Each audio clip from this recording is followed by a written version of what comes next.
Welcome to another tutorial video. In this session, we'll walk you through the complete, step-by-step process of setting up a Google Looker Studio data share in Funnel. Let's create a data share. Let's call it BW_marketing_overview.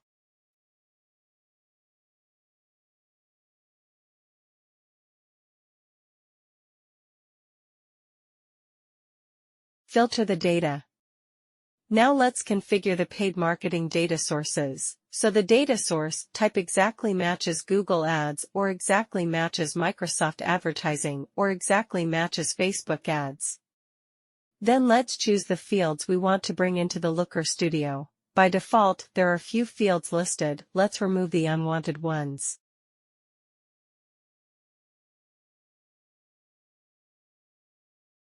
We can now add other fields we want inside the custom section, and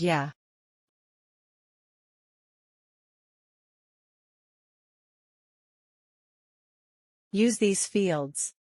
And save.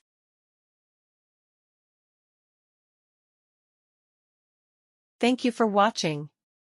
Feel free to drop a comment below and let us know which tutorial you'd like to see next. Make sure to subscribe to our channel.